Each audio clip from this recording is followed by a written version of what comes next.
Voter जो है ID हाथ में थमा दी, लेकिन राशन कार्ड नहीं बना पाए। मैं चाहता हूं जब तक सेंसस ना हो, जो सोशो इकोनॉमिक की सर्वे ऑलरेडी हुई है 2011 में, 2009 में, तो उसको जो है इंप्लीमेंट किया जाए। उसमें ऐसे लोग हैं जिनकी उम्र 45 साल होगी, उनके बच्चों की शादी होगी, लेकिन राशन कार्ड से महरूम है। मैं चाहता हूं सोशो इकोनॉमिक को उसको देखा जाए। अगर ये दूसरे तर्ज से नहीं बना सकते, उस तर्ज से पुराने तर्ज पे जो है बनाया जाए।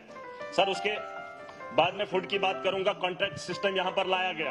एक आदमी ने टेंडर लगाया और उसने कभी भी राशन जो है हिली एरियाज में सप्लाई नहीं किया, डीलर्स को सप्लाई नहीं किया, बस पैसा पकड़ता है, वही आदमी जो है आगे पैसा उसी तर्ज पे बांट रहा है। मैं चाहता हूं कॉन्ट्रैक्ट सिस्टम जो है खत्म होना चाहिए। मंत्री जी की नोटिस में लाना चाहता हूं, माफिया है ये, इसे रोका जाना चाहिए।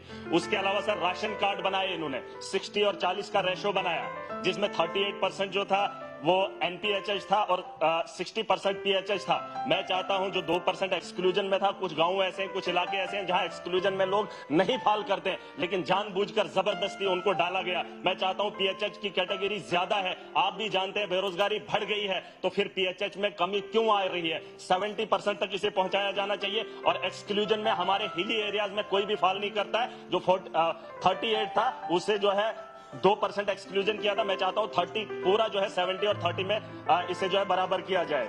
उसके अलावा डिपार्टमेंटल स्टोर्स की कमी है और डिपार्टमेंट के अंदर मुलाजमों की कमी है, जिसकी वजह से अभी भी वहां पर जो है काम अच्छे से नहीं हो पा रहा है। उसके अलावा मैं सर ट्रांसपोर्ट पे बात करूंगा। बस सर्विसेज हर जगह होनी चाहिए। अगर महिलाओं को फायदा मिलना है तो बस सर्विसेज को जो है आरटीसी बसेस को बढ़ाया जाना चाहिए। और हर रूट पे टैक्स का माफिया है सर, माफिया है। यहाँ पर अर्बन लोकल बॉडीज ने पिछले दिनों ऑर्डर निकाला, आज भी हाईवेज पे शरेआम लूट हो रही है। Sir, police law and order को देखती है, लॉ एंड ऑर्डर को एडमिनिस्ट्रेशन डोडा की कॉपरेट कर रही है। दो आदमियों को रोकने के बजाय आवाम को रोकना चाहती है, उन्हें लूटते हुए देखना चाहती है। मैंने वहां के एडमिनिस्ट्रेशन से बात की है। मैं चाहता हूं सीएम साहब भी ये नोट करें कि अगर पुलिस और एडमिनिस्ट्रेशन दो आदमियों के लिए खड़ी हो सकती है और आवाम को लूटने देना चाहती है, ऑर्डर भी निकला है, तो मुझे शर्म आती है कि मैं आज इस हाउस का हिस्सा होने के बावजूद भी एडमिनिस्ट्रेशन की तानाशाही देख रहा हूं। इसके ऊपर कार्रवाई होनी चाहिए। सर, उसके अलावा परमिट की मैं बात करूंगा। जो 6 लाख की गाड़ी थी, आज वो 12 लाख की है। नौजवान ले रहा है, काम कर रहा है, वही सवारियां 7 अलाउड हैं। लेकिन उसके अलावा मैं बताना चाहूंगा परमिट सर, जो 30,000 में मिलता था, आज वही यहां जम्मू कश्मीर के नौजवानों को 1.5 लाख में दिया जा रहा है। और किन मुश्किलात से गुजरना पड़ रहा है ये सब जानते हैं। बेरोजगारी कितनी बड़ी है आप अंदाजा लगा सकते हैं। मैं चाहता हूं परमिट की वो जो फीस है उसमें कमी की जाए। और उसके अलावा सर, मैं चाहता हूं ट्रांसपोर्ट के अंदर कश्मीर कनेक्टिविटी हो रही है रेल से, जम्मू कनेक्ट है। मैं चाहता हूं खिताई चिनाब और पीर पंजाल बचता है। सर, जितने हादसा, जितनी मौतें मिलिटेंसी के दौर में हुई, उससे ज्यादा हमारे खिताई चिनाब और पीर पंजाल में हादसा का शिकार होते हैं। गाड़ियां चिनाब में गिरती हैं और खाई से उतर जाती हैं। 2 इलाके हैं, पीर पंजाल और खिताई चिनाब, ये पहाड़ी इलाके हैं। इसमें जानी नुकसान इन्हीं हादसा की वजह से होता है। आने वाले कल के लिए सर मैं बात खत्म कर रहा हूं, अभी तो यूथ सर्विस है सर, मैं खत्म कर रहा हूं। मैं चाहता हूं आने वाले कल के लिए ट्रेन का इंतजाम इधर भी किया जाए। अगर शिमला जा सकती है तो हमारे इन इलाकों में भी।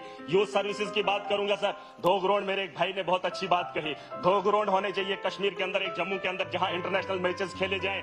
वरना तो मोदी जी ने गुजरात के अंदर इतना बड़ा, जहां 1 लाख लोग बैठ सकते हैं, क्या जम्मू कश्मीर के अंदर इंटरनेशनल मैच नहीं होना चाहिए? उसके लिए अब सरकार इंतजाम करे। और आने वाले कल में जब यहां टीमें आएंगी तो दुनिया ये देखेगी और कश्मीर की खूबसूरती को भी जानेगी। इसके अलावा सर, साइंस एंड टेक्नोलॉजी की बात हो रही है, कहां है हमारे जम्मू कश्मीर के अंदर? हमारे यहां अगर कहीं कंप्लेंट आती है किसी भी दफ्तर से, मैं सर सबकी नोटिस में लाना चाहूंगा। हम क्या करते हैं, नहीं ये झूठ बोल रहे हैं। हमारे पास यहां सर सुन लीजिए, टेक्नोलॉजी होनी चाहिए। मैं मिनिस्टर साहब को बोल रहा हूं, टेक्नोलॉजी, अगर हॉस्टल की बात हो रही है तो हॉस्टल को चेक करने की टेक्नोलॉजी यहां पर होनी चाहिए। ऑन स्पॉट पता चलना चाहिए कि डॉक्टर ने यूनिफॉर्म पहन लिया, क्या वो डॉक्टर ड्यूटी पर है? वैसी टेक्नोलॉजी का इंतजाम किया जाए, वरना धांधलियां सड़कों पे होती हैं, लोग परेशान हो रहे हैं। और मैं एक आखिरी बात बताना असली तो बात है। मैं चाहता हूं इस ग्रांट पे जो बहस छिड़ी थी, यहां से भी बात हो रही थी, यहां से भी। सर सुन लीजिए, मजे की बात है। अब मंत्री जी को इतना बोझ सर, यूटी के